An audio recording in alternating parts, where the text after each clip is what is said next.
So there's where you enter. Highway 49 is going that way north, and you turn right into here. Here is the visitors center. Here's someone entering. Normally you turn right, or I'm sorry, you turn left into that parking lot. But you can drive straight down here, go past me, and here's where the roundabout is. And at this roundabout is where you'd park, and then we'd meet, and then some people might carpool, but then they could follow here and go out. You can also go this way. There's parking there, of course, a lot more parking. Then you could go around the back, and then you could come out here. So when you get to that Highway 49, if you're going to a national park location, almost all of them are to the right. And that's almost 99% of the time you're going to be turning to the right.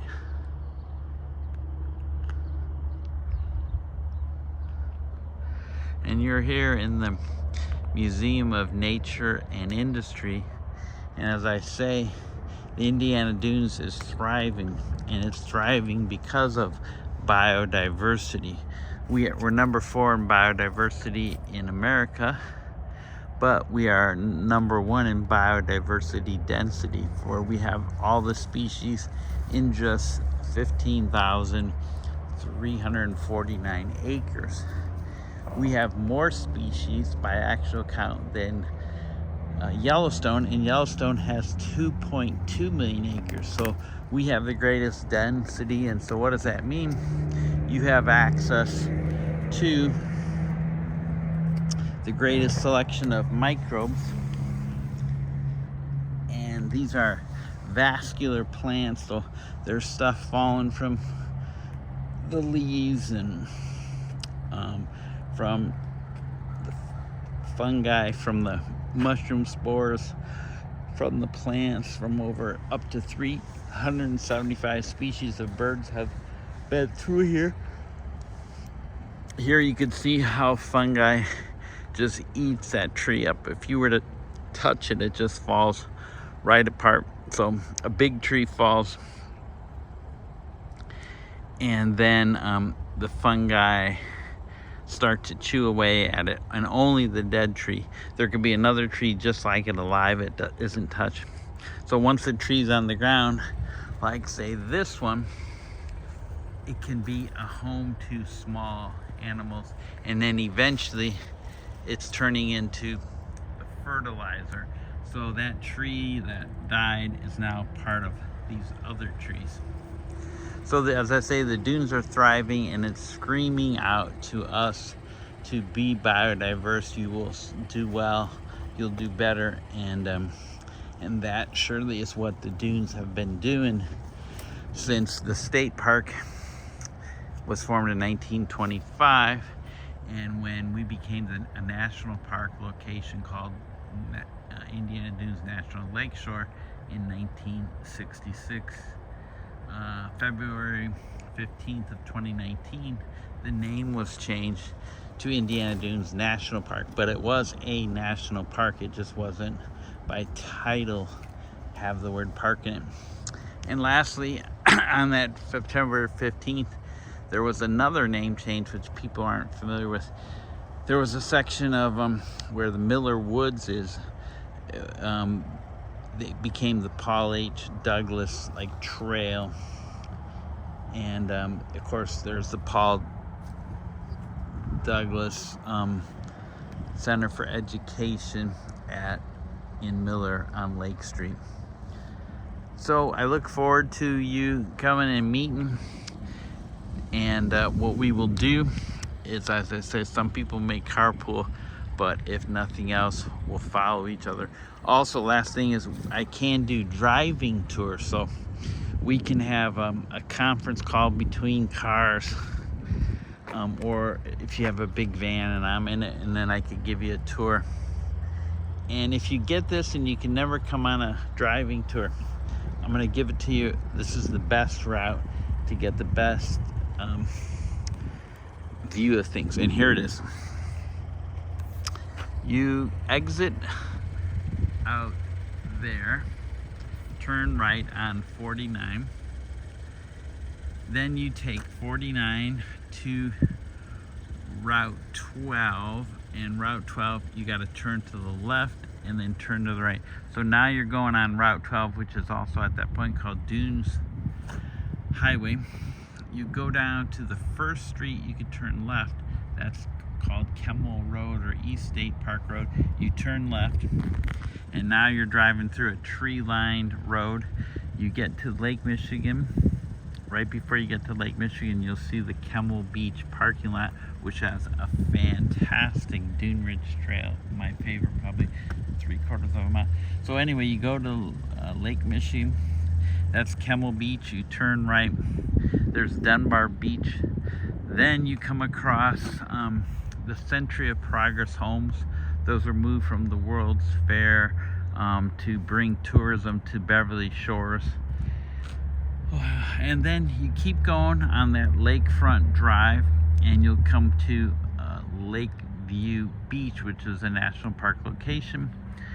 And they have picnic grounds, bathrooms. Also at Dunbar, they have bathrooms. Also at Kemmel Beach, they have bathrooms. So then you continue down Lakefront Drive along the lake.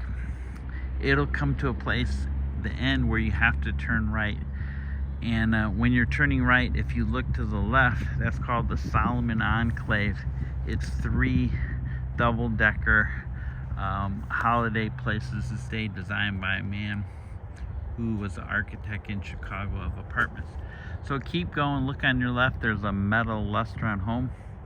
Keep going, you're now gonna get to Beverly Drive. It's a T. Turn left on Beverly Drive and you'll see the Great Marsh on the right.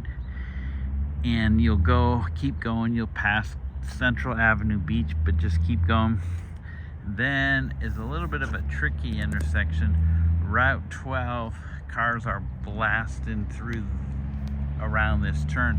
You're gonna turn left and go into Mount Baldy.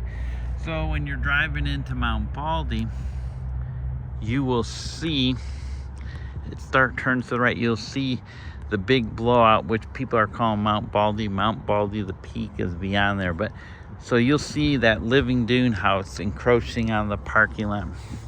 So you leave Mount Baldy and you start to come out of the parking lot onto Route 12. You turn right and now you're going back where you had been on Beverly Drive.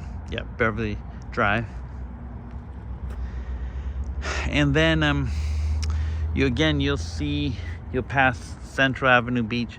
Keep going on the left, that's the Great Marsh. Then you will get to a big intersection, and that's Broadway. You can continue on, and you're gonna see on the right hand side a church, and that is a replica of a church. It's from there was an exhibit at the World's Fair. It was a colonial village, and that church is a replica of the one that was used with Paul Revere, oneth by land, twоth by sea. So if you continue, it's a dead end. You could turn around, come back. So now you're on Beverly Drive. You're now heading east. You come to that big intersection again, turn right. That's south, and you're on Broadway. As you look on the left, that's also the Great Marsh, and there's a trail parking spot. It's across from the police fire station of Beverly Drive. Anyway, so as you're still driving south on Broadway, you'll come to the stoplight. That's Route 12. If you were to go straight, that's where the National Park campground is, but turn right because you're on this driving tour. You're now heading east, And no, I'm sorry, you're of course you're heading west back to the visitors center, and you'll pass the train station ultimately. Right before you get to the train station is the Tremont Picnic Ground, which is on the right, which has a couple of shelters and several tables. So anyway, I hope that you're able to do that drive by yourself, or if you want to have me with you, or if you want to follow me and listen, or just, as I say, go by yourself. You don't need anybody, and if you make a wrong turn, you may discover something. And I will have that whole route posted on YouTube. I have different routes, but anyway, I'm gonna do that particular route. So now that I have some more disk space, and now have 4 terabytes, so I'll be able to do pretty high definition stuff. Take care.